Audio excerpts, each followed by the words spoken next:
Hello friends, கிறிஸ்பியான டேஸ்ட்டான உருளைக்கிழங்கு வச்சு ஒரு ஸ்நாக்ஸ் எப்படி செய்யலான்னு பார்க்கலாம். அதுக்கு முதல்ல 3 உருளைக்கிழங்கு தோல் சீவி நல்லா திருவி எடுத்துக்கணும். அதை திருவி எடுத்துகிட்டு தண்ணியில் போட்டு நல்லா அலசிட்டு ஃபில்டர் பண்ணிவிட்டு கடாயில் எண்ணெய் ஊற்றி நல்லா வதக்கி எடுத்துக்கணும்.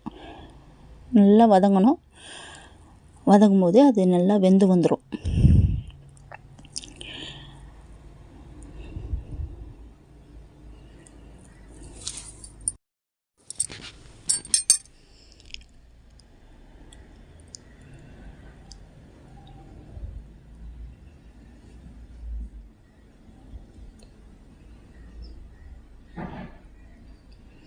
நல்லா வதங்கிடுச்சு. இப்போது 1/2 டேபிள் ஸ்பூன் வெறும் மிளகாய்த்தூள் போட்டு நல்லா மிக்ஸ் பண்ணிக்கலாம். இப்போ உப்பு சேர்க்கக்கூடாது. நல்லா வதங்கிடுச்சு. இப்போது ஒரு பவுலுக்கு மாற்றிடலாம். மாற்றிட்டு 3 table spoon cornflour, 2 table spoon கடலை மாவு, தேவையான அளவு உப்பு சேர்த்து நல்லா மிக்ஸ் பண்ணிக்கலாம்.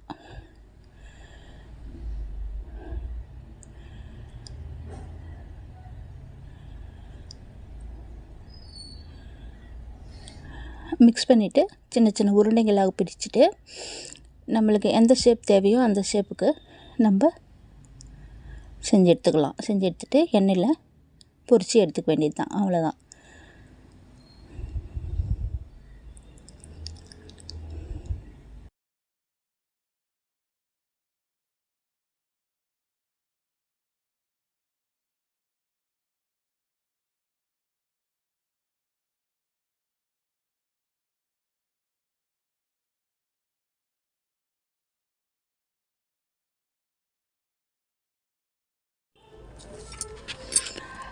ரொம்ப டேஸ்ட்டான முறுமுறுப்பான இந்த ஸ்நாக்ஸை நீங்களும் வீட்டில் செஞ்சு பார்த்துட்டு எப்படி இருக்குன்னு கமெண்ட் பண்ணுங்கள், லைக் பண்ணுங்கள், ஷேர் பண்ணுங்கள், சப்ஸ்கிரைப் பண்ணுங்கள். Thank you friends.